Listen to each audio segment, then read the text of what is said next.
ദാസൻ നല്ല രീതിയിൽ worship lead ചെയ്യുവാൻ ദൈവം കൃപ ചെയ്തല്ലോ.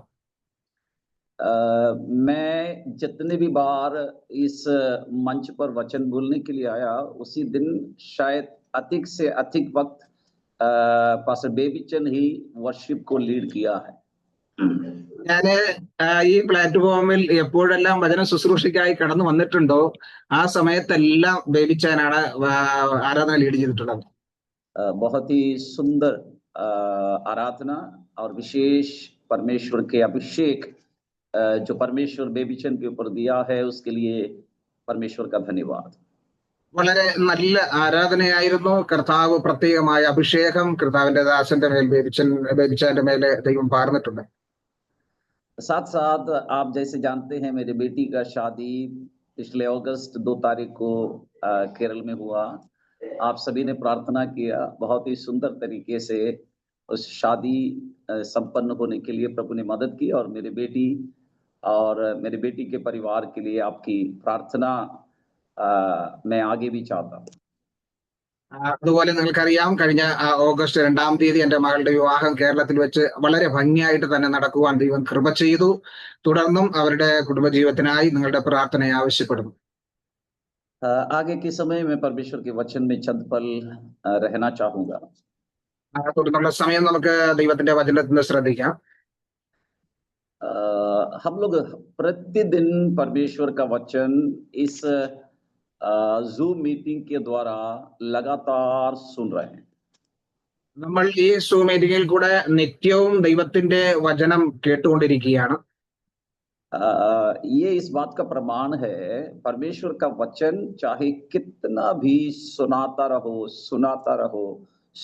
रहो, वचन का प्रचार या प्रभु का वचन का सेवा कभी भी खत्म नहीं हो सकता. ഈ വചനം എത്ര തന്നെ പറഞ്ഞുകൊണ്ടിരുന്നാലും വചനം സംസാരിച്ചു കൊണ്ടിരുന്നാലും ആ വചനത്തിന്റെ പ്രത്യേകത എത്രത്തോളം പറയുന്നോ അത് ഒരിക്കലും നിന്നു പോകത്തില്ല. कल मैं पास्टर रोहित चंद के संदेश को सुन रहा था. इसी तरह लगातार संदेश हम लोग सुन रहे हैं और परमेश्वर का वचन का एक खासियत है कि प्रतिदिन परमेश्वर का वचन जो प्रचारक प्रचार करते हैं उसमें जो हमारे लिए चाहिए होते हैं वो हमें मिल जाता है. ഇന്നലത്തെ വചന ശുശ്രൂഷ ഞാൻ ശ്രദ്ധിക്കുകയായിരുന്നു. ഓരോ ദിവസവും നമ്മൾ കേൾക്കുന്ന ദൈവത്തിന്റെ വചനങ്ങൾ അത് എത്ര തന്നെ കേൾക്കുന്നുവോ അത് നമ്മുടെ ജീവിതത്തിൽ മാറ്റങ്ങൾ വരുത്തിക്കൊണ്ടിരിക്കും. परमेश्वर के वचन को सुनकर कोई बोर नहीं होता है, कभी हम थक नहीं जाते हैं. परमेश्वर के वचन के सामने से हम भागते नहीं हैं क्योंकि ये वचन हमारा जिंदगी का हिस्सा हो चुका है. ഈ വചനം കേൾക്കുന്നത് കൊണ്ട് ആർക്കും അതൊരു ബോറടിയായി തോന്നുന്നില്ല. ആരും ആ വചനം കേട്ട് ക്ഷീണിക്കുന്നില്ല. കാരണം ഈ വചനം നമ്മുടെ ജീവിതത്തിന്റെ ഒരു ഭാഗമായി തീർന്നിരിക്കുകയാണ്. परमेश्वर का वचन के बिना एक जिंदगी की हम कल्पना भी नहीं कर सकते. ദൈവത്തിന്റെ വചനത്തെ മാറ്റി നിർത്തി നമുക്ക് ചിന്തിക്കാൻ പോലും കഴിയത്തില്ല. सो आज की सुबह मैं बहुत ही आभारी हूँ आप लोग परमेश्वर के वचन को सुनने के लिए इस जूम मीटिंग में बैठे हैं. परमेश्वर आपको और आपके परिवार को, आपके बच्चों को, आपके कलीसियाओं को बहुत बहुत आशीष दे और साथ साथ आपकी आत्मिक आज की जो जरूरत है उसे इस वचन के द्वारा परमेश्वर पूरा करे. ഞാൻ വളരെ നന്ദിയുള്ളവരാണ്. നിങ്ങൾ എല്ലാവരും ഇന്ന് പകൽക്കാലം വചനം കേൾക്കുവാൻ കടന്നു വന്നിരിക്കുന്നു. അത് നിങ്ങളുടെ ജീവിതത്തിലും നിങ്ങളുടെ കുടുംബത്തിലും തലമുറകളുടെ മേലും വലിയ അനുഗ്രഹത്തിന് കാരണമായി തീരട്ടെ. आज के मेरे संदेश का जो विषय होगा वो विषय यही होगा कि हमारा जो मसीही जीवन का जो पैशन है, जो क्षमा है, जो सहन शक्ति है, वो सहन शक्ति, वो क्षमा, वो पैशन जो है उसको किस तरीके से प्रतिदिन हमें अपनी जिंदगी में और आगे बढ़ाना है. നമ്മുടെ ഇന്നത്തെ വചന ശുശ്രൂഷ ആമേൻ അതിന്റെ വിഷയം ദൈവവചനത്തോടുള്ള ക്രിസ്തീയ ജീവിതത്തിൽ നമ്മുടെ ക്ഷമ, സഹനശീലത അത് ആമേൻ വർദ്ധിക്കുക, അത് ദൈവസേനയിൽ വർദ്ധിപ്പിക്കുക. ആമേൻ. ये क्षमा जो है, जो जो बर्दाश्त करने की जो हमारी कैपेसिटी है, ये परमेश्वर के वचन को सुनने से प्रतिदिन हमारे जिंदगी में ये बिल्डअप होता है, ये बढ़ता जाता है। ഈ ക്ഷമ നമ്മുടെ ജീവിതത്തിൽ ദൈവവചനം കേൾക്കുന്നതോടൊപ്പം ഓരോ ദിവസവും അത് നമ്മെ വളർത്തുകയും ബലപ്പെടുത്തുകയും ആ ക്ഷമാശീലത്തിലേക്ക് നമ്മെ നയിക്കുകയും ചെയ്യുന്നു. अ, ये जो क्षमा या सहने की जो शक्ति है, ये केवल हमारे लिए नहीं है, ये हमारा परमेश्वर प्रभु यीशु मसीह ने अपनी जिंदगी में क्षमा का जो परिभाषा है, उसका जो मतलब है, वो अपनी जिंदगी से हमें सिखाया है। ഈ ക്ഷമ അല്ലെങ്കിൽ ഈ സഹിക്കുവാനുള്ള ആ ശക്തി കർത്താവായ യേശു ക്രിസ്തു തന്റെ ജീവിതത്തിൽ കൂടെ നമുക്ക് അത് വെളിപ്പെടുത്തി അല്ലെങ്കിൽ നമുക്ക് അത് പഠിപ്പിച്ചു തന്നതാണ്. परमेश्वर चाहता है कि आज यीशु मसीह के जगह पर हम में से हर एक व्यक्ति ये संसार में है, तो वो जो क्षमा का जो जो पैशन का जो जो एक एक एक स्वभाव है, वो हमारे जीवन से, हमारे परिवार में, हमारे कलीसिया में, हमारे समाज में, हमारे मोहल्ले में, हमारे शहर में, हमारे राज्य में ये फैलने पाए।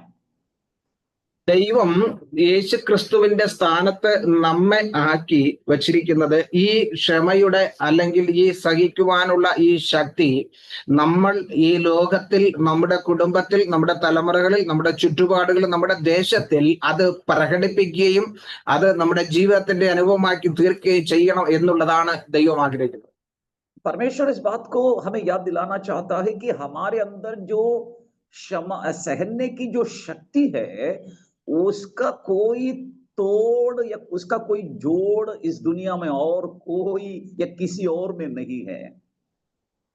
ആമേൻ. ഈ ക്ഷമിക്കുന്നത് അല്ലെങ്കിൽ ഈ സഹിക്കുന്നത് ആമേൻ ദൈവത്തിന്റെ വചനത്തിൽ കൂടെ ആമേൻ നമുക്ക് ലഭിക്കുന്നത് ഈ ലോകത്തിലെ വേറെ ഒന്നിൽ നിന്നും നമുക്കത് പ്രാപിക്കാൻ കഴിയില്ല. हमारे जीवन में जो क्षमा की सामर्थ्य है, वो सहने की जो शक्ति है, वो किसी दूसरे मनुष्य में इस दुनिया में नहीं है। हम प्रभु के लोगों के अंदर ही ये खासियत है। നമുക്ക് ഈ ക്ഷമിക്കുവാനും ഈ സഹിക്കുവാനുമുള്ള ശക്തി ഈ ലോകത്തിലെ വേറെ ഒന്നിൽ നിന്നുമല്ല, ദൈവത്തിന്റെ വചനത്തിൽ കൂടെയാണ് നമുക്കത് ലഭിക്കുന്നത്. यीशु मसीह अपने शिष्यों के साथ अंत में, यानी यीशु इस संसार से स्वर्ग में उठा लिए जाने के पहले, यूहन्ना की सुसमाचार 21वें अध्याय में हम देखते हैं, उसके 15वें आयत से यीशु मसीह पतरस से मुलाकात करता है। നമുക്കറിയാം, യോഹന്നാന്റെ സുവിശേഷം 21 അധ്യായത്തിന്റെ 15 വാക്യം മുതൽ നമ്മൾ നോക്കുമ്പോൾ തന്റെ ശിഷ്യന്മാരുമായി അവസാന സമയത്ത് പത്രോസിനോട് സംസാരിക്കുന്ന പത്രോസുമായിട്ടുള്ള സംസാര വിഷയം നമുക്ക് കാണുവാൻ കഴിയും. यीशु पतरस से पूछता है, पतरस क्या तू सचमुच में मुझसे प्यार करते हो? യേശു പത്രോസിനോട് ചോദിക്കുന്നു, പത്രോസേ, നിനക്ക് എന്നോട് സ്നേഹമുണ്ടോ? क्योंकि यीशु मसीह इस बात को जानता है कि पतरस यीशु मसीह से बहुत प्यार करता है। അവൻ കാരണം നമുക്കറിയാം, പത്രോസിനെ കർത്താവ് അധികമായി സ്നേഹിക്കുന്നുണ്ട്. पतरस यीशु मसीह से बहुत प्यार करता है। പത്രോസ് യേശുവിനെയും അധികമായി സ്നേഹിക്കുന്നുണ്ട്.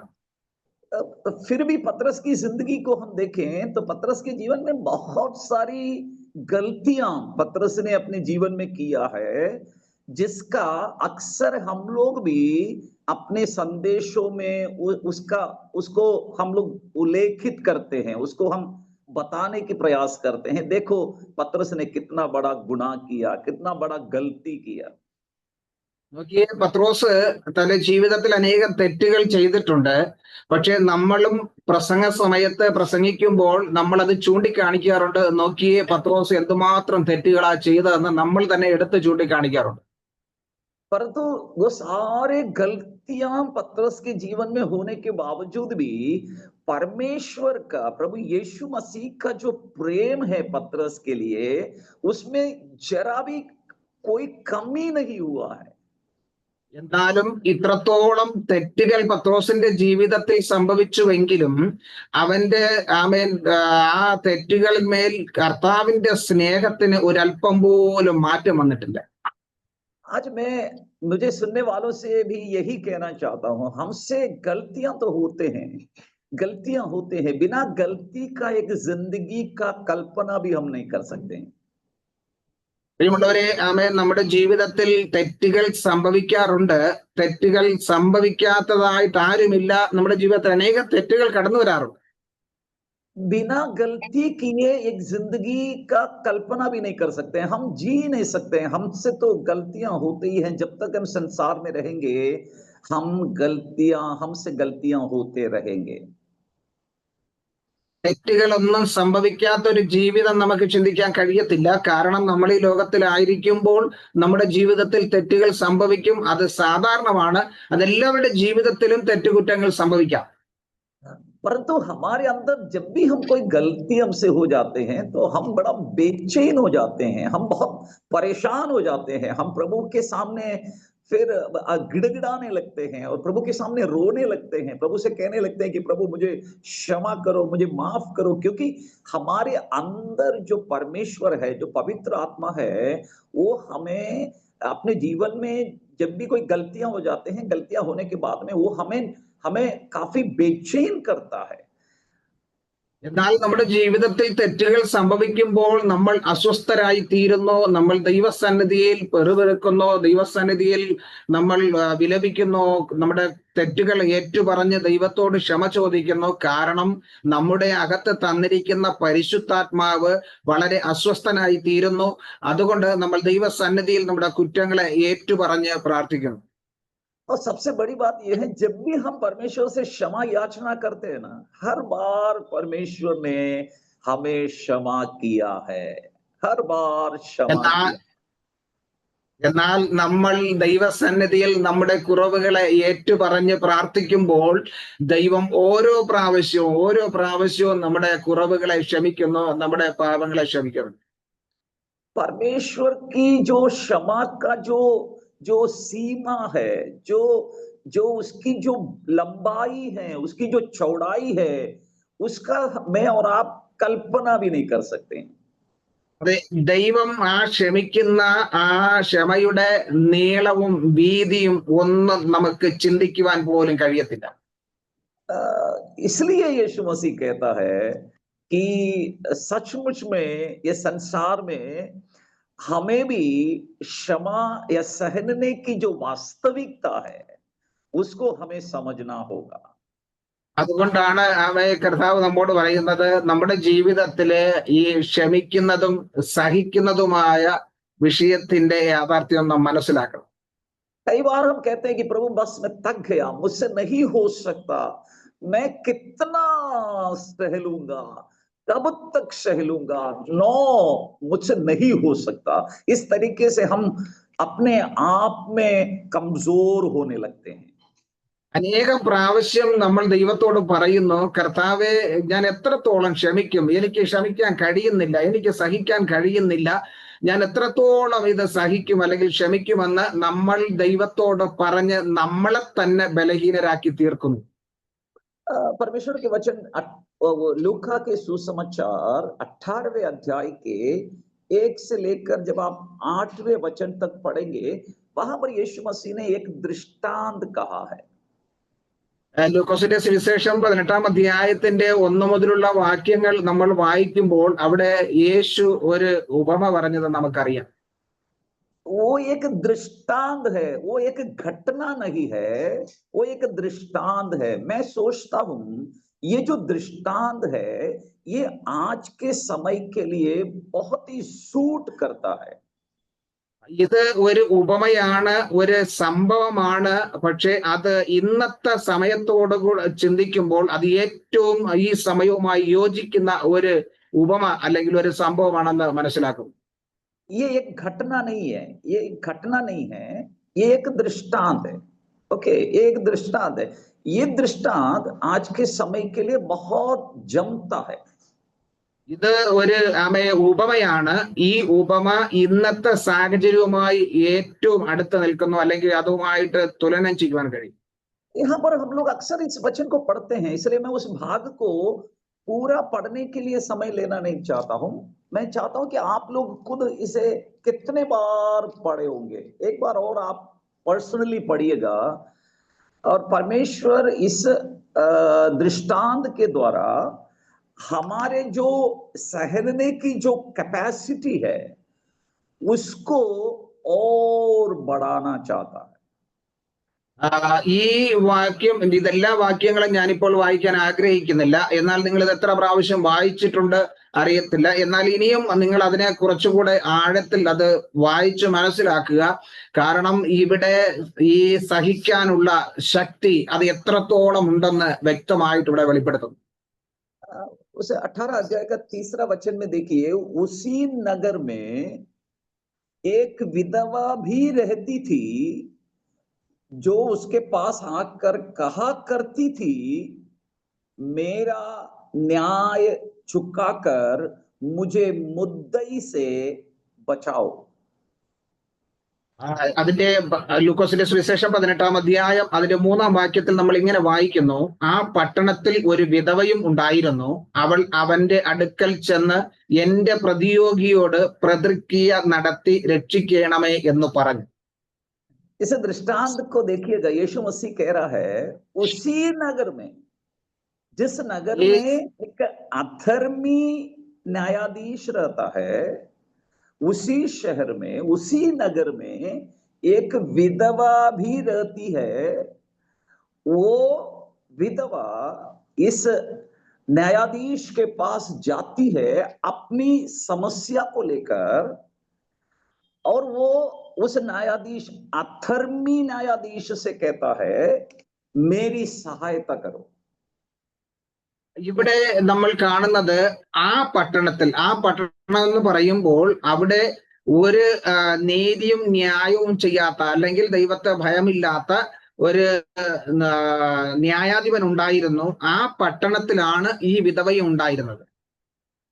ये कितना मैच करता है ना आज के जो हमारा जो जो जो समय में हम जी रहे हैं, इस समय के साथ इस वचन बहुत मैच करता है। നോക്കിയേ, ഇത് എത്രത്തോളം യോജിക്കുന്നുണ്ടെന്ന് ഇന്നത്തെ സമൂഹവുമായിട്ട്, ഇന്നത്തെ സാഹചര്യവുമായിട്ട് നമ്മൾ ചിന്തിക്കുമ്പോൾ ഇതെന്തുമാത്രം അത് യോജിക്കുന്നു, ഒത്തുവരുന്നു എന്നൊന്ന് ചിന്തിച്ചു നോക്കി. यीशु मसीह जब इस दृष्टांत को बताते हैं तो ये विधवा स्त्री को एक प्रार्थना करने वाले, एक परमेश्वर के जन के भाग में खड़ा करके, परमेश्वर के उपस्थिति में निरंतर प्रार्थना करने वाला एक व्यक्ति के रूप में इस विधवा को खड़ा किया है। യേശുക്രിസ്തു ഇവിടെ ഇത് പറയുന്നത്, യേശുക്രിസ്തു ദൈവസന്നിധിയിൽ നിത്യം പ്രാർത്ഥിച്ചുകൊണ്ടിരിക്കുന്ന ഒരു വ്യക്തിയെ ഈ വിധവയുടെ സ്ഥാനത്ത് ദൈവം പ്രതിഷ്ഠിച്ച് നമ്മോട് വെളിപ്പെടുത്തി തരിക. यानी हमारा जो प्रार्थना हो या हमारी आराधना हो या हमारी सेवकाई हो या फिर हमारे मसीही जीवन हो, ये कभी भी उसमें थकावट हमारे जीवन में आ सकती है। इसे बताने के लिए इस दृष्टांत को यीशु बता रहा है। നമ്മുടെ ജീവിതം, നമ്മുടെ ആത്മീയ ജീവിതം, നമ്മുടെ ആത്മീയ ശുശ്രൂഷ അല്ലെങ്കിൽ ക്രിസ്തുവുമായിട്ടുള്ള ആ ബന്ധത്തിൽ നമ്മുടെ ജീവിതത്തിലും മടുപ്പ് സംഭവിക്കാം എന്നുള്ളത് ദൈവം ഇവിടെ നമുക്ക് എടുത്തു കാണിക്കും. परंतु यीशु मसीह कहता है ये जो विधवा है ये अपनी समस्या को लेकर उस व्यक्ति के पास जाती है जो उस शहर का न्यायाधीश है, परंतु वो न्यायाधीश का एक समस्या है कि वो अधर्मी न्यायाधीश है। ഇവിടെ ഈ സ്ത്രീ തന്റെ ആവശ്യങ്ങളുമായി ആ ന്യായാധിപന്റെ അടുക്കലേക്ക് കടന്നു പോകുന്നു. എന്നാൽ ഈ ന്യായാധിപൻ ഒരു നീതിയുള്ള ന്യായാധിപനല്ല. ये विधवा इस बात को जानती है कि मैं यदि उसके पास जाऊंगी मेरी कोई सुनवाई नहीं होगा। ഈ വിധവയ്ക്ക് അറിയാം, ഞാൻ ഈ ന്യായാധിപന്റെ അടുക്കിലേക്ക് കടന്നു ചെന്നാൽ, എന്റെ ആവശ്യവുമായി കടന്നു ചെല്ലുമ്പോൾ ആ വ്യക്തി എന്റെ വാക്ക് ഒന്നും കേൾക്കത്തില്ല. फिर भी ये प्रतिदिन सुबह सुबह, दोपहर दोपहर, शाम शाम को ये हाजिरी लगाती है और उससे निवेदन करती है, भाई साहब मेरी सहायता करो। നോക്കിയേ, ഈ വിധവ ഇതെല്ലാം അറിഞ്ഞിട്ടും അവള് രാവിലെയും ഉച്ചയ്ക്കായാലും വൈകിട്ടായാലും നിരന്തരം ആ ന്യായാധിപന്റെ അടുക്കൽ ചെന്ന് പറയുകയാണ്, നിങ്ങൾ എനിക്ക് പ്രതിക്രിയ നടത്തി തരണം. मैं आपसे कहना चाहता हूं, जिस मोहल्ले में हम लोग रहते हैं, जिस शहर में हम लोग रहते हैं, जिस नगर में हम लोग रहते हैं, परमेश्वर ने हमें उस नगर में इसलिए रखा है, ये परमेश्वर ये जानते हैं कि यहाँ पर बहुत सारे ऐसे लोग भी हैं जो न्याय करना बिल्कुल नहीं जानता। ആമേൻ. ദൈവത്തിന് അറിയാം നമ്മളെ ദൈവം വച്ചിരിക്കുന്നത്, അല്ലെങ്കിൽ ഒരു വില്ലേജിലായാലും ഒരു സിറ്റിയിലായാലും ഒരു ദേശത്ത് ദൈവം നമ്മെ ആക്കി വച്ചിരിക്കുന്നത്. ദൈവത്തിനറിയാം ആ ദേശത്തിൽ ഇതുപോലുള്ള അനേക ആൾക്കാരുണ്ട്. അവരുടെ മധ്യേ ഒന്നും അവർ ന്യായം നടത്തുവാൻ അറിയാത്തവർ ഇരുന്നിട്ടും അവരുടെ മധ്യയാണ് ദൈവം നമ്മെ ആക്കി വച്ചിരിക്കുന്നത്. हम लोग तो अक्सर शिकायत करते हैं, देखो हमें तो ये लोग बहुत परेशान करता है, ये लोग हमें बहुत सताता है। हम करते क्या हैं? हम लोग ऐसा कौन सा गुनाह करता है कि ये हमें परेशान करे? परंतु परमेश्वर हमें ये कहना चाहता है, बेटा तुम्हें इसलिए मैंने वहां पर रखा क्योंकि तुम्हारी उस जगह पर जरूरत है। ആമേൻ. നമ്മൾ പറയാറുണ്ട്, ദൈവമേ, ഇവർ നമ്മളെ ഇത്രത്തോളം ഉപദ്രവിക്കുന്നു, ഇവർ നമുക്ക് വിരോധമായിട്ട് സംസാരിക്കുന്നു, അല്ലെങ്കിൽ വിരോധമായി പ്രവർത്തിക്കുന്നു, നമ്മൾ എന്ത് തെറ്റ് ചെയ്തിട്ടാണ് ഇങ്ങനെ നമുക്ക് വിരോധമായി ഇങ്ങനെ നിൽക്കുന്നതെന്ന് നമ്മൾ ദൈവത്തോട് പറയുമ്പോൾ, ദൈവം നമ്മോട് പറയുന്നത്, മകനെ മകളെ, നിനക്ക് ആ സ്ഥലത്ത് നിന്നെ ഞാൻ വെച്ചിരിക്കുന്നത് ചില കാര്യങ്ങൾ നിന്നിൽ കൂടെ നടക്കുവാൻ വേണ്ടിയാണ്. നിന്നെ അവർക്ക് ആവശ്യമുള്ളത് കൊണ്ടാണ് ഞാൻ അവരുടെ മധ്യ നിന്നെ ആക്കിയിരിക്കുന്നത്. आप समझिएगा, यदि एक विलेज में या एक मोहल्ले में जहां पर हम रहते हैं, वहां पर यदि 100 परिवार रहते हैं, 100 के सब यदि बढ़िया से हैं, ठीक है, विश्वासी है, फिर उस जगह पर हमारी क्या जरूरत है? പ്രിയമുള്ളവരെ, ഒന്ന് ചിന്തിച്ചു നോക്കിയേ, നമ്മൾ താമസിക്കുന്ന സ്ഥലത്ത് 100ഓളം കുടുംബങ്ങളുണ്ട്, അല്ലെങ്കിൽ 100ഓളം ആൾക്കാർ അവിടെ താമസിക്കുന്നു. അവരെല്ലാം വിശ്വാസികളാണെങ്കിൽ പിന്നെ നമ്മൾ അവിടെ താമസിച്ചിട്ട് എന്താ കാര്യം? നമ്മളെ കൊണ്ട് എന്താ പ്രയോജനം? फॉर एन एग्जाम्पल, हमारा मकान का काम शुरू किया है, अब मकान का काम पूरा हो गया है, सारा काम हो गया, इनॉग्रेशन हो गया, उसमें आके रहने लगा, फिर उसमें मिस्त्री की क्या जरूरत है? वहां पर लेबर की क्या जरूरत है? ഉദാഹരണമായി, നമ്മുടെ ഒരു ഭവനം പണിയുകയാണ്. ആ ഭവനത്തിന്റെ പണിയെല്ലാം പൂർത്തിയാക്കി നമ്മൾ അവിടെ താമസവും തുടങ്ങിക്കഴിഞ്ഞാൽ പിന്നെ അവിടെ ഈ മേസ്ത്രിയുടെ അല്ലെങ്കിൽ ആ വീട് പണിയുന്നവരുടെ ആവശ്യം എന്താണ്?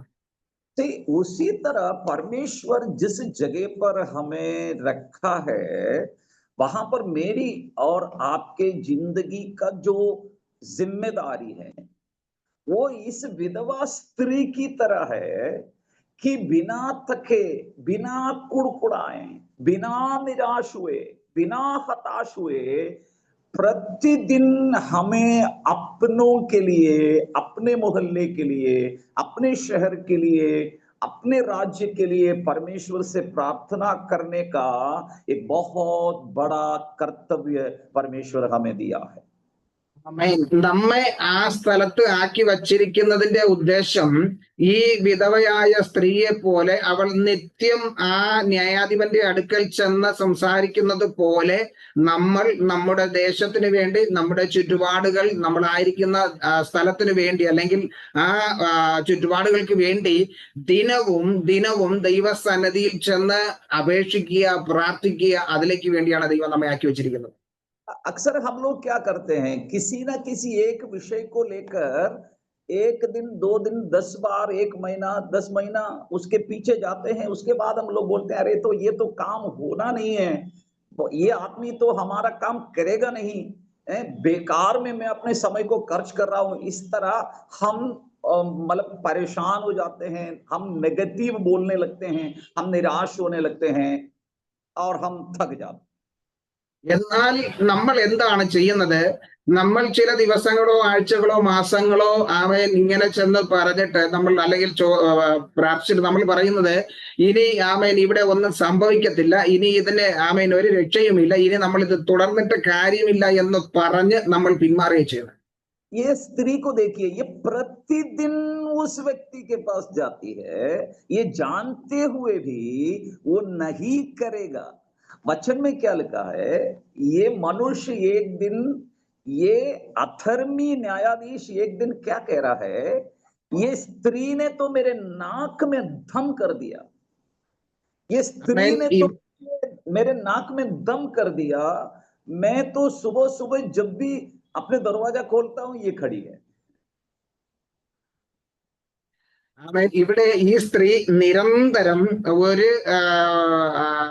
വിട്ടുവീഴ്ചയുമില്ലാതെ അല്ലെങ്കിൽ നിരന്തരം ആ ന്യായാധിപന്റെ അടുക്കൽ ചെന്ന് ഈ കാര്യങ്ങൾ അപേക്ഷിച്ച് ഒരു ദിവസം അദ്ദേഹം പറയുക, ഈ സ്ത്രീയെ കൊണ്ട് എനിക്ക് പൊറുതി മുട്ടിയിരിക്കുക, കാരണം ഞാൻ എപ്പോ എഴുന്നേറ്റ് വന്നാലും ഈ സ്ത്രീ എന്റെ മുൻപ് നിൽക്കുന്നു എന്നുള്ള ഒരു അസ്വസ്ഥത ഈ ന്യായാധിപൻ ഉണ്ടാകുന്നതായിട്ട് കാണുവാൻ കഴിയും.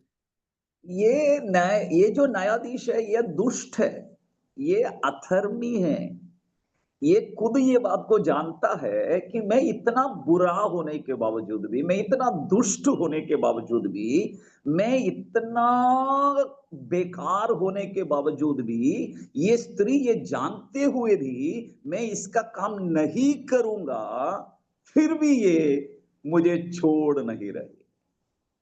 ആമേൻ ഈ ന്യായാധിപൻ നീതിയുള്ള ന്യായാധിപനല്ല, അദ്ദേഹം വളരെ ദുഷ്ടനായ അല്ലെങ്കിൽ ആരെയും ഭയമില്ലാത്ത ആരെയും അനുസരിക്കാത്ത ഒരു ന്യായാധിപനായിരുന്നിട്ടും അദ്ദേഹം ഇങ്ങനെ ചിന്തിക്കുന്നു, ഈ സ്ത്രീ നിരന്തരം എന്നെ ശല്യപ്പെടുത്തിക്കൊണ്ടിരിക്കുന്നു, എന്നെ അസഖ്യമാക്കുന്നു, ആകയാൽ ഞാൻ ഇത് ചെയ്തു കൊടുക്കത്തില്ലെന്ന് അറിഞ്ഞിട്ട് പോലും ഇവളെന്നെ നിത്യവും അസഖ്യപ്പെടുത്തിക്കൊണ്ടിരിക്കുന്നത് കൊണ്ട് ആമേൻ എനിക്ക് വല്ലാത്ത ബുദ്ധിമുട്ട് അനുഭവപ്പെടുന്നു, അതുകൊണ്ട് ആ മനുഷ്യൻ ചെയ്യുവാൻ ആഗ്രഹിക്കും.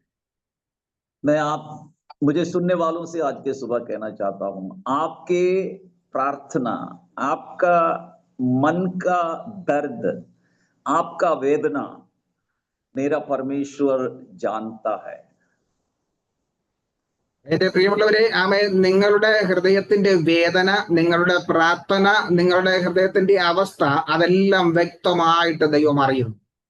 यीशु मसीह ये कहना चाहता है कि वो अधर्मी न्यायाधीश एक दुष्ट होने के बावजूद भी यदि वो उस विधवा के लिए उसकी सहायता करने के लिए तैयार हुआ है, यदि उसका मन बदला है, परमेश्वर कहता है कि मैं तुम्हारी सहायता क्यों नहीं करूंगा, क्यों ആമേൻ. ഇവിടെ ദൈവം പറയുന്നത്, ആ അധർമ്മിയായ ദുഷ്ടനായ ന്യായാധിപൻ അവൻ എഴുന്നേറ്റ് ഈ വിധവയ്ക്ക് വേണ്ടി പ്രതിക്രിയ നടത്തി കൊടുക്കുവാൻ ആഗ്രഹിക്കുന്നുവെങ്കിൽ നിങ്ങളുടെ പിതാവായ ഞാൻ അല്ലെങ്കിൽ ഞാൻ നിങ്ങൾക്ക് വേണ്ടി നിങ്ങളുടെ പ്രാർത്ഥനയ്ക്ക് എങ്ങനെ മറുപടി നൽകാതിരിക്കും? देखिए, परमेश्वर इसमें से ये भी कहना चाहता है, जिन लोगों के विषय में हम ये सोचते हैं, या जो लोग मुझे और आपको काफी कष्ट देने वाला है, उनका भी मेरा और आपका जीवन की, मेरे और आपके जीवन की अवस्था एक दिन उनको, उनकी जिंदगी को भी बदलने के लिए मेरा और आपका जिंदगी उन्हें मजबूर करेगा। പ്രിയമുള്ളവരെ, ഈ മനുഷ്യന്റെ ജീവിതം എങ്ങനെയാണ് അവിടെ മാറിയത്, അതുപോലെ നമ്മുടെ ജീവിതത്തിലും ഈ കഷ്ടങ്ങൾ അല്ലെങ്കിൽ ദുഃഖങ്ങൾ നൽകുന്ന വ്യക്തിയുടെ ജീവിതത്തിൽ ഒരു ദിവസം വലിയൊരു മാറ്റം ദൈവം വരുത്തും. मैं आपसे कहना चाहता हूं प्रियो, इस दुनिया में जैसा मैं एक इंसान हूं, वैसे हम इस देश का हर इंसान जो है वो इंसान ही है। हमसे जो गलती होता है वो गलती हो सकता है, उस गलती का तीव्रता इतना ज्यादा नहीं है।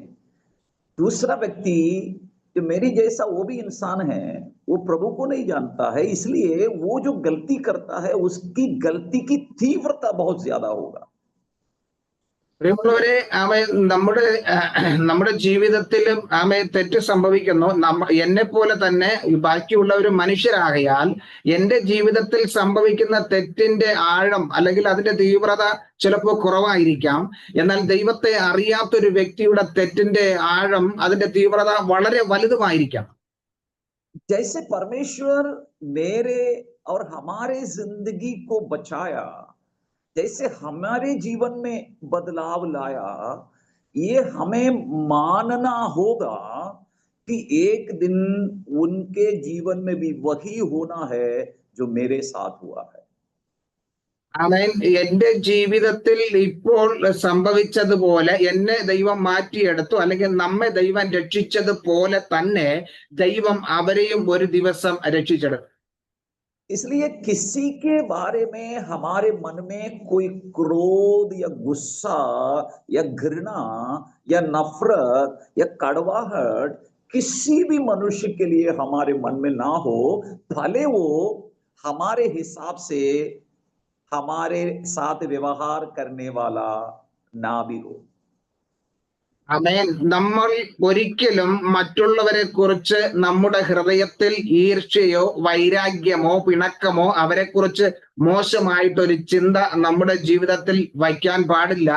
ആമേൻ. അവർ ഏത് മനുഷ്യരായാലും, അവരും ഒരു മനുഷ്യരാകിയാൽ അവരുടെ ജീവിതത്തിൽ ഒരിക്കലും നമ്മൾ അവർക്ക് വിരോധമായിട്ട് നമ്മുടെ ഹൃദയത്തിൽ ക്രോധം സൂക്ഷിക്കരുത്. मैं इस लूका 18 अध्याय के अंदर से मैं यही आपको संदेश, उसका निचोड़ देना चाहता हूं। ये विधवा स्त्री जब तक इस अधर्मी न्यायाधीश का जिंदगी ना बदला, तब तक ये विधवा उस अधर्मी न्यायाधीश के पास जाती रही।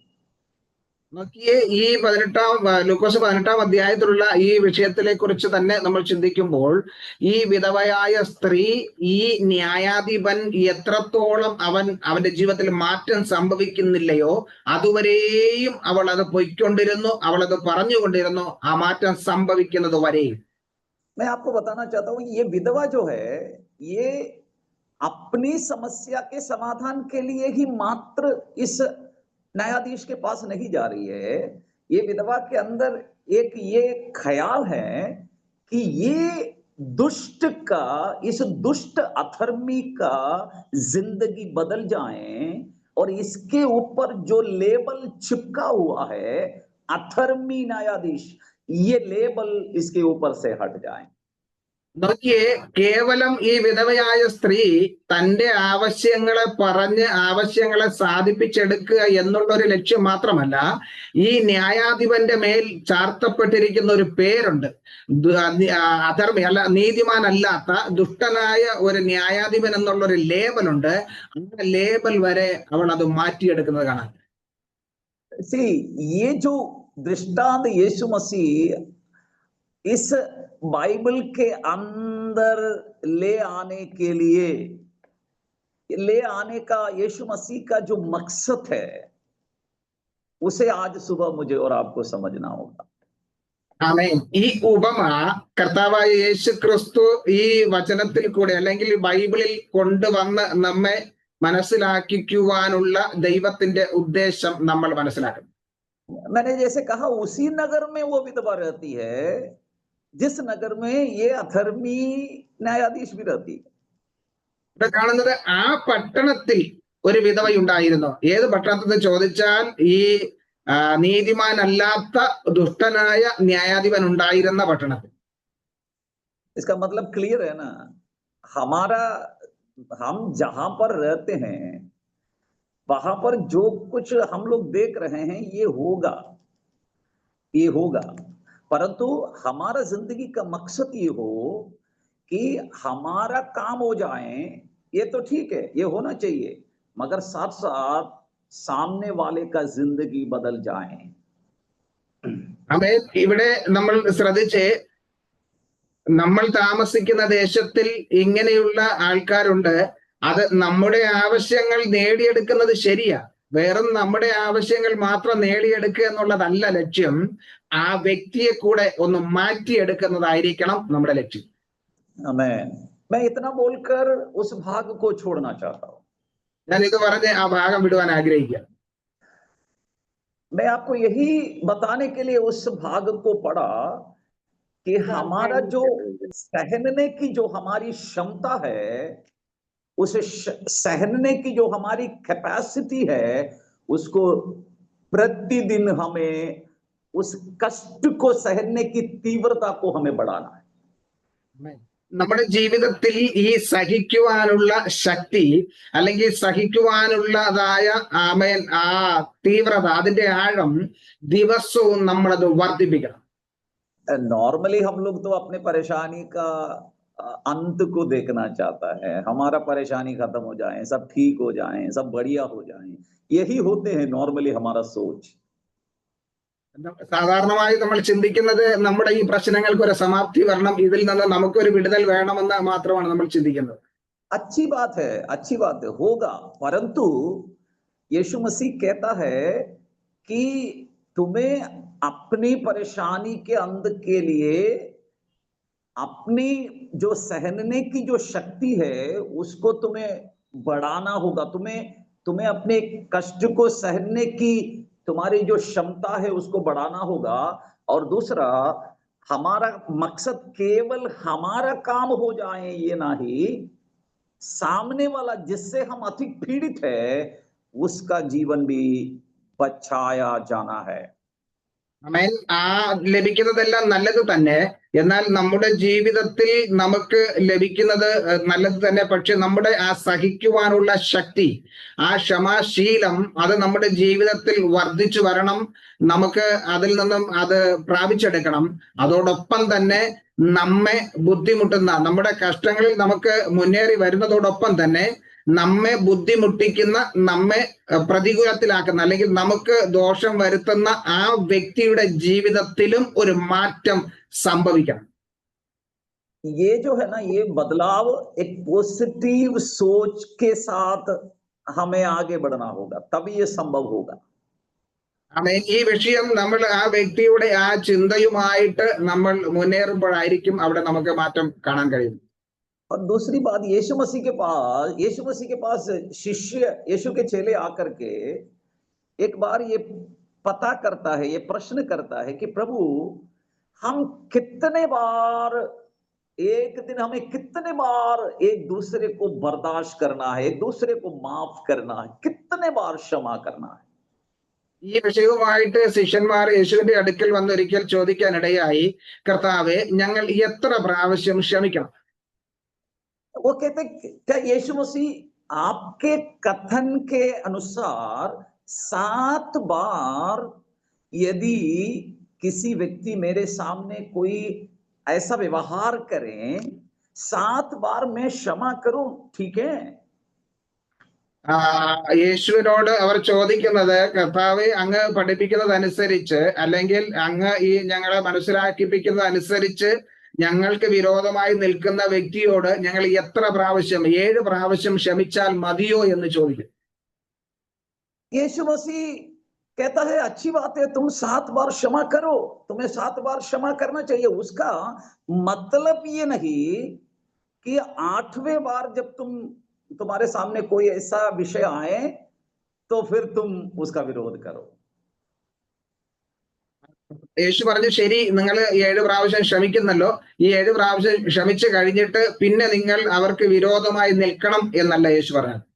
यीशु का कहने का मतलब है कि तुम्हारा जो सहने की जो कैपेसिटी है उसको तुम्हें नंबर 1, नंबर 2, नंबर 3, नंबर 4, इस तरीके से तुम्हें उस सहने की तुम्हारी क्षमता को प्रतिदिन बढ़ाते जाना है। उसका मतलब ये नहीं कि 7 बार करके खत्म कर दो। യേശു പറഞ്ഞത്, ആമേൻ, നിങ്ങൾക്ക് ആ ക്ഷമിക്കുവാനുള്ള ആ കഴിവ് അല്ലെങ്കിൽ ആ ശക്തി അത് 1 പ്രാവശ്യം, 2 പ്രാവശ്യം, 3 പ്രാവശ്യമായി അങ്ങനെ നിർത്തുവാനല്ല.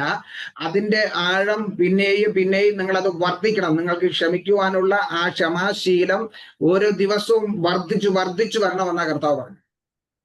इसी विषय को लेकर एक बार पतरस यीशु के पास आता है और यीशु से कहता है कि प्रभु, मैं तंग आ गया हूं, मैं थक गया हूं, मुझसे नहीं हो पा रहा है, मैं आपके कथन के अनुसार 7 बार क्षमा कर चुका हूं, अब 8वां बार मुझसे बर्दाश्त नहीं हो रहा है। तो पतरस से यीशु मसीह कहता है, पतरस अभी तुम्हें अपनी क्षमा करने की जो लिमिटेशन है उसे तुम्हें और बढ़ाना है, 7 गुना 70 करना है। उसका मतलब भी ये नहीं कि 70 बार करके फिर आ जाना तुम मेरे पास, प्रभु 70 बार हो गया, अभी 71 बार बर्दाश्त नहीं है। यीशु का कहने का मतलब ये नहीं है। हमें प्रतिदिन अपनी सहने की कैपेबिलिटी को बढ़ाते जाना है, बढ़ाते जाना है, बढ़ाते जाना है। मैं यही कहना चाहता हूं, आपका समस्या का सॉल्यूशन नहीं होगा, परंतु आपके समस्या का सामना करने की कैपेबिलिटी आपको बढ़ाना होगा। ആമേൻ. ഒരിക്കൽ യേശുവിന്റെ അടുക്കൽ പത്രോസ് വന്ന് പറഞ്ഞു, കർത്താവെ, ഞാൻ വളരെ ക്ഷീണിതനായി, അല്ലെങ്കിൽ വളരെ ഞാൻ വ്യാകുലനായിരിക്കുക, ഞാൻ 7 പ്രാവശ്യം ക്ഷമിച്ചിരിക്കുക, ഇനി എന്നെ കൊണ്ട് പറ്റത്തില്ല. അപ്പൊ യേശു പറഞ്ഞത്, പത്രോസെ, നീ 7 പ്രാവശ്യം ക്ഷമിച്ചത് ശരിയാ, 70 വട്ടം ക്ഷമിക്കണം. ഈ 70 വട്ടം ക്ഷമിച്ചിട്ടും ഇനിയും എനിക്ക് ക്ഷമിക്കാൻ പറ്റത്തില്ല എന്ന് പറഞ്ഞ് വരികയല്ല ചെയ്യേണ്ടത്, പിന്നെയും നിന്റെ ആ ക്ഷമയുടെ ആഴം വർദ്ധിപ്പിക്കണം. നീ ക്ഷമിക്കുക എന്നുള്ളതിന്റെ ആഴം വർദ്ധിപ്പിക്കണം. കാരണം നമ്മൾ എത്രത്തോളം അതിനെ ക്ഷമിക്കുന്നുവോ അതിൻ്റെതായ ഓരോ ദിവസവും ക്ഷമയുടെ എന്താ ആഴത്തെ നമ്മൾ വർദ്ധിപ്പിച്ചു കൊണ്ടുവരണമെന്ന കർത്താവ് അവിടെ വെളിപ്പെടുത്തി കൊടുക്കുന്നത്. मसीही जीवन का सबसे बड़ा विषयों में एक विषय है सहना, बर्दाश्त करना, क्षमा करना। क्योंकि यीशु मसीह का जीवन के विषय में जब हम यशाया नबी 53 अध्याय को पढ़ते हैं, उस विषय का जो उसका जो टॉपिक है या उसका जो title he passion of Christ है। यीशु मसीह का कष्ट को सहने का उसकी जो क्षमता, उसका पैशन, वही हमारा जीवन का भी स्वभाव हो। യേശുക്രിസ്തു ഈ ക്ഷമയെക്കുറിച്ച് പറയുന്നത്, ക്ഷമയെക്കുറിച്ച് തന്റെ ജീവിതത്തിൽ വെളിപ്പെടുത്തുന്നത് യെശയ്യാവ് 53 അധ്യായം നമ്മൾ നോക്കുമ്പോൾ അവിടെ ആ ക്ഷമയുടേതായ ക്ഷമിക്കുന്നതിന്റെ ഒരു ആഴത്തെക്കുറിച്ച്, അല്ലെങ്കിൽ യേശു തന്റെ ജീവിതത്തിൽ നമുക്ക് വെളിപ്പെടുത്തി തന്ന ഏറ്റവും വലിയ ഒരു സംഭവം നമുക്ക് അവിടെ കാണുവാൻ കഴിയും. അത് ക്ഷമയുടെ ആഴത്തെക്കുറിച്ചും അല്ലെങ്കിൽ എങ്ങനെ ക്ഷമിക്കണമെന്നുള്ളത് അവിടെ വ്യക്തമാക്കുന്നു. मैं अपने शब्दों को समाप्त कर रहा हूं, मेरा समय समाप्त हो गया है। ഞാൻ എന്റെ വാക്കുകൾ ഇവിടെ നിർത്തുവാൻ ആഗ്രഹിക്കുക. यूहन्ना की सुसमाचार 5वां अध्याय का दूसरा वचन से लेकर के नीचे का भाग को भी आप जरूर पढ़िएगा। യോഹന്നാന്റെ സുവിശേഷം 5-ാം അധ്യായത്തിന്റെ 2-ാം വാക്യം മുതലുള്ളത് നിങ്ങൾ വായിക്കുക.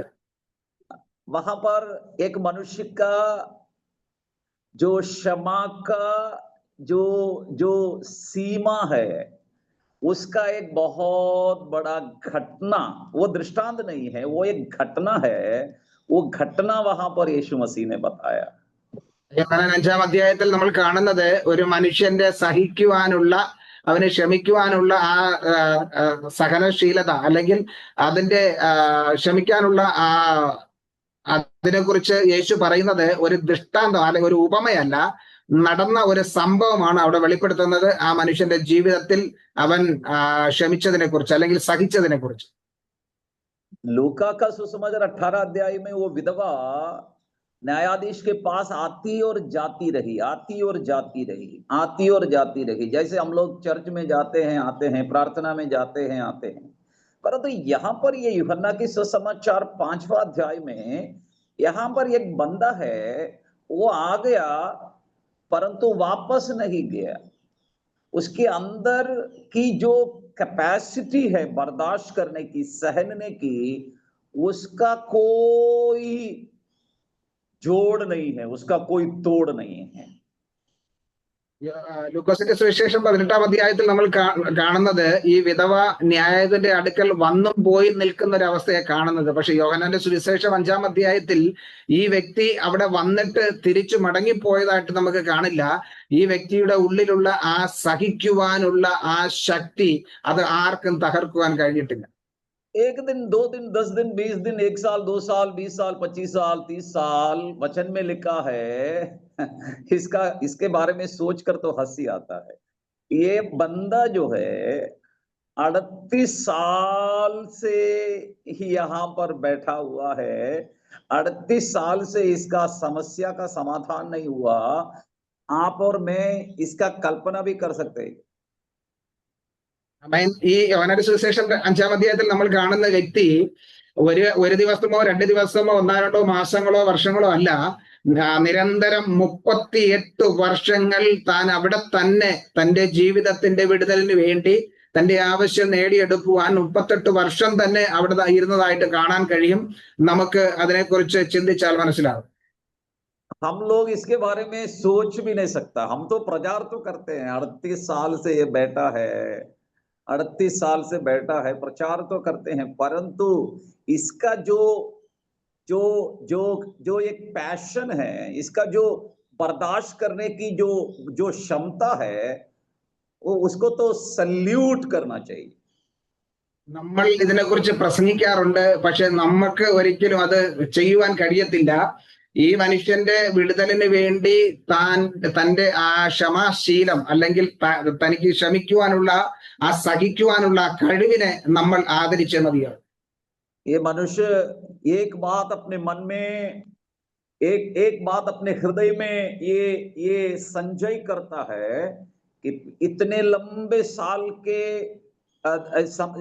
साल यहाँ बैठने के बीच में इस व्यक्ति की सहायता करने के लिए कोई एक भी व्यक्ति इस व्यक्ति के पास आकर उसकी सहायता करने की पेशकश नहीं करता है।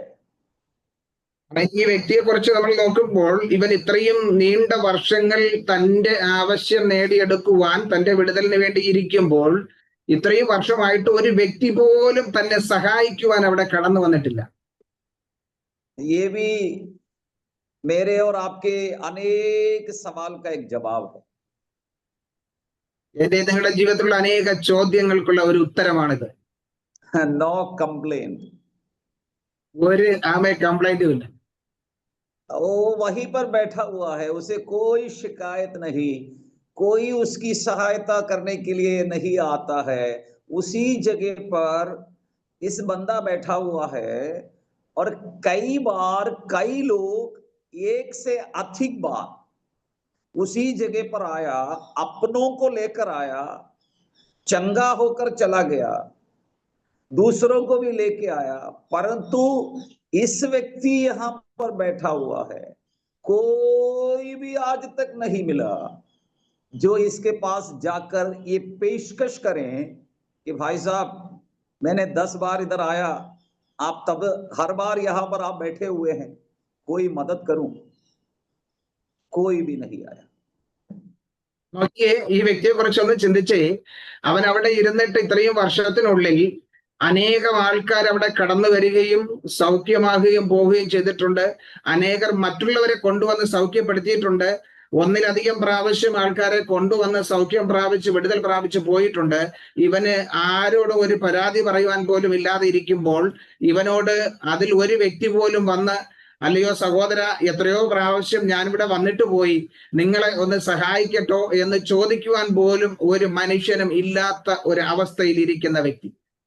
मैं ये बात इसलिए आपको कह रहा हूं कि मेरी और आपकी जो सहने की जो क्षमता है, उसको जितना ज्यादा हमें अपने के अंदर, अपनों के अपनी जिंदगी के अंदर उस क्षमा की कैपेसिटी को बिल्ड करना है, उसका एक बहुत बड़ा जीता जागता उदाहरण है ये बंदा जो बदस्ता कुंड के पास बैठा है 38 साल से। 38 साल का कल्पना कर सकते हैं हम। ഇനി നിങ്ങളുടെ ജീവിതത്തിലെ നമ്മുടെ ഉള്ളിലുള്ള ആ ക്ഷമിക്കുവാനുള്ള സഹിക്കുവാനുള്ള ശക്തി, അല്ലെങ്കിൽ ആ സഹനശീലത, ആ സഹിക്കുവാനുള്ള അതിന്റെ ആഴത്തെ നമ്മൾ എത്രത്തോളം വളർത്തണം, അത് എത്രത്തോളം നമ്മുടെ ജീവിതത്തിൽ ഉണ്ടായിരിക്കണം എന്നുള്ളതായ ഒരു ഉദാഹരണം അല്ലെങ്കിൽ ഒരു സംഭവമാണ് ഈ ബെഥസ്ത കുളക്കരയിൽ കിടക്കുന്ന ഈ വ്യക്തിയുടെ അവസ്ഥ. मैं जानता हूं मेरा समय समाप्त हो गया। मैं इस बात को आपको सोचने के लिए आपको छोड़ दे रहा हूं।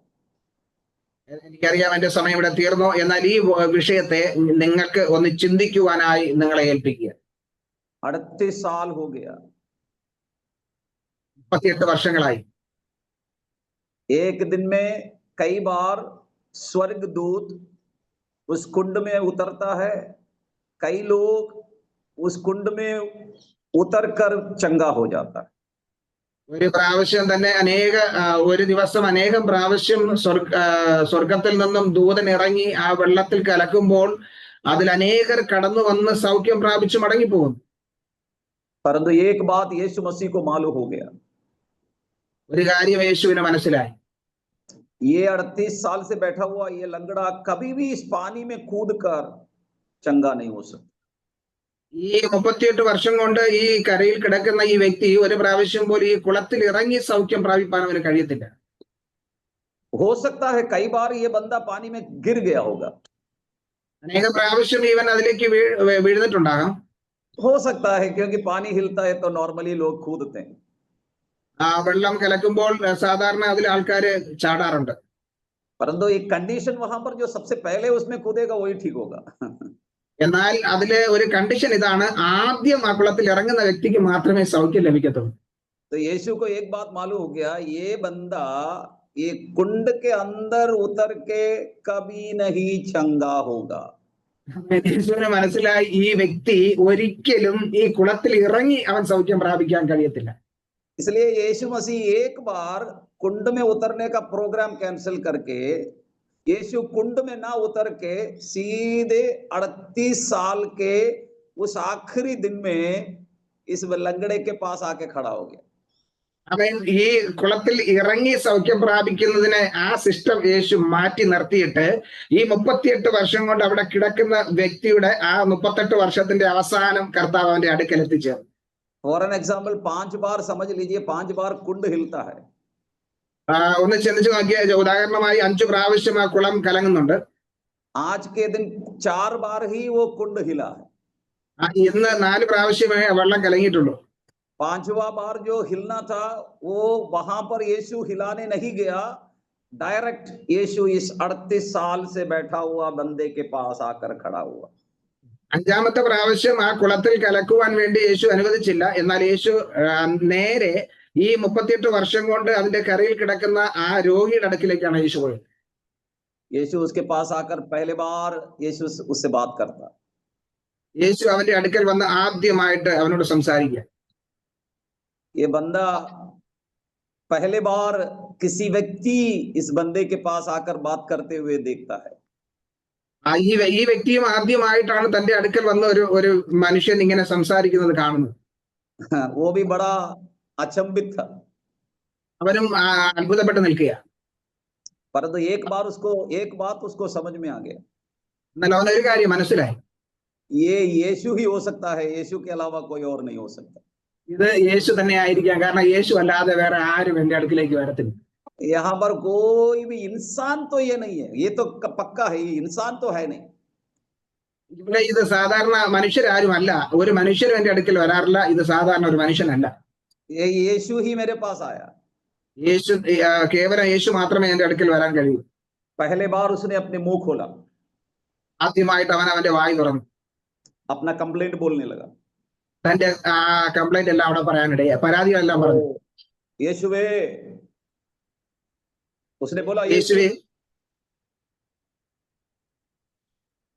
उसने बोला यीशु, അവൻ പറഞ്ഞു, യേശുവേ, मेरा पास कोई नहीं है, എന്റെ അടുക്കൽ ആരുമില്ല, मेरा मदद करने के लिए कोई नहीं है।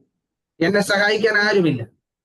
38 साल से मैंने किसी इंसान को मेरा सहायता करने की पेशकश करते हुए मैंने नहीं देखा। ഈ 38 വർഷം കൊണ്ട് എന്നെ സഹായിക്കുവാൻ ഒരു മനുഷ്യനെ പോലും ഞാൻ എന്റെ അടുക്കൽ കണ്ടില്ല. मगर मैं निराश नहीं हूं, എന്നാലും ഞാൻ നിരാശനല്ല, मैं दुखी नहीं हूं। ഞാൻ ദുഃഖിതനല്ല. मेरे को मालूम था कि एक दिन आप मेरे पास आएंगे। എനിക്കറിയാം ഒരു ദിവസം അങ്ങ് എന്റെ മുൻപിൽ കടന്നു വരും. यीशु ने कहा, बेटा अब तुझे कुंड में कूदने की जरूरत नहीं, യേശു പറഞ്ഞു, മകനെ നീ ഇനി കുളത്തിലേക്ക് ചാടണ്ട, उठकर खड़ा हो जा। നീ എഴുന്നേറ്റ് നിൽക്കും. आपको मालूम है, इस लंगड़ा व्यक्ति यदि यीशु को पहचाना ना होता तो उसका जवाब क्या होता? നിങ്ങൾക്കറിയാമോ, ഈ മനുഷ്യൻ യേശുവിനെ തിരിച്ചറിഞ്ഞില്ലെങ്കിൽ അവന്റെ അവസ്ഥ എന്തായി തീരുമെന്ന്? वो क्या जवाब देता? അവൻ എന്ത് ഉത്തരം കൊടുത്തേനെ? यीशु के मुंह पर देखकर वो इस प्रकार कहता, യേശുവിന്റെ മുഖത്തേക്ക് നോക്കി അവൻ ഇങ്ങനെ പറഞ്ഞേനെ, कैसा इंसान है तू, എങ്ങനത്തെ മനുഷ്യനാ നിങ്ങൾ? तुझे दिखाई नहीं देता? നിങ്ങൾക്ക് കാണാൻ കഴിയുന്നില്ലേ? मैं तो लंगड़ा हूं, എനിക്ക് എഴുന്നേറ്റ് നടക്കാൻ പറ്റത്തില്ല, मुझे तो वो कुंड में फेंक दो भाई, കൊണ്ട് मुझे तो वो कुंड में उठा के फेंक दो, എന്നെ എടുത്ത് ആ കുളത്തിലേക്ക് എറിയുക. कुंड के अंदर ही मैं ठीक होगा। ആ കുളത്തിൽ തന്നെ എനിക്ക് സൗഖ്യം പ്രാപിക്കാൻ കഴിയും. ओ मैं तो लंगड़ा हूं, मैं तो खड़ा नहीं हो सकता। എന്റെ കാലുകൾക്ക് സ്വാധീനമില്ല, എനിക്ക് നടക്കുവാൻ കഴിയത്തില്ല. परंतु इस व्यक्ति ने यीशु को पहचाना। എന്നാൽ ഈ വ്യക്തി യേശുവിനെ തിരിച്ചറിഞ്ഞു.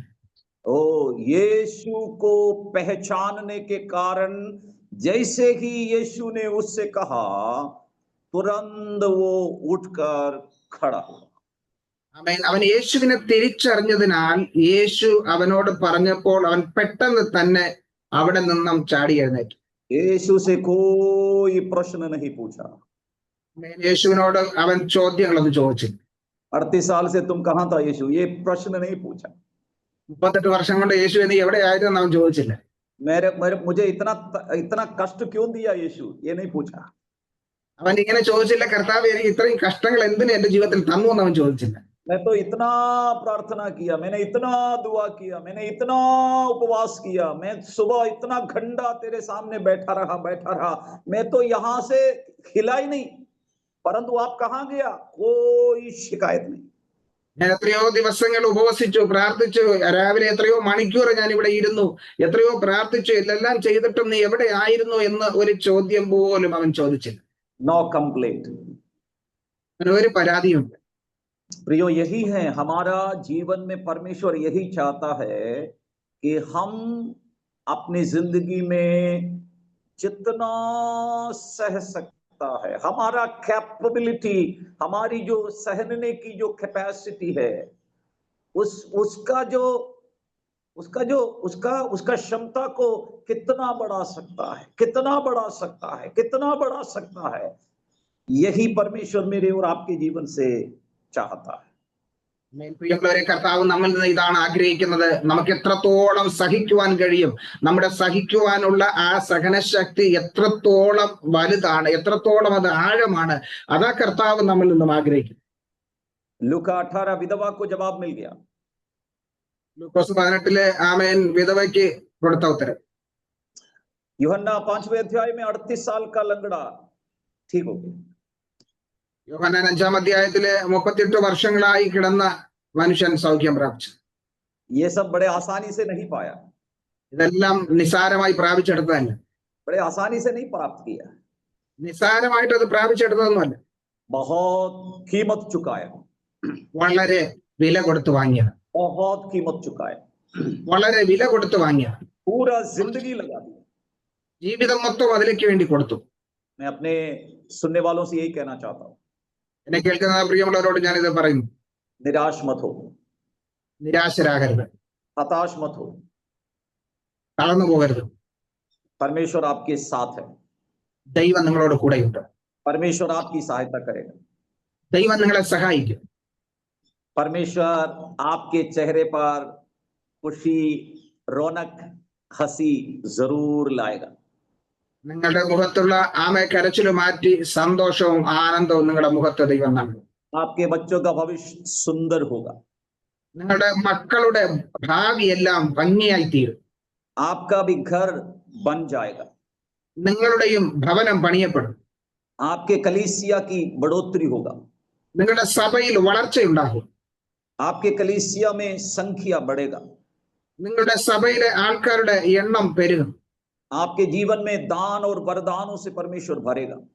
നിങ്ങളുടെ ജീവിതത്തിൽ ദാനങ്ങളും വരങ്ങളും അനുഗ്രഹങ്ങളും വർദ്ധിക്കും. आपके सैलरी का इंक्रीमेंट होगा. നിങ്ങളുടെ ശമ്പളത്തിന് വർധന ഉണ്ടാകും. आप सेवक है तो आपकी सेवकाई की जरूरतें पूरी होंगी. നിങ്ങൾ ശുശ്രൂഷകനെങ്കിൽ നിങ്ങളുടെ ശുശ്രൂഷകൾ അത് പൂർണ്ണമായും വർദ്ധിച്ചു വരും. निराश नहीं होना. നിരാശപ്പെടരുത്. लगे रहे. നിങ്ങൾ വിശ്വസ്തരായിരിക്കുക. लगे रहे. നിലനിൽക്കുക. God bless you. ദൈവം നിങ്ങളെ അനുഗ്രഹിക്കും. Thank you. जय मसीह. Thank you.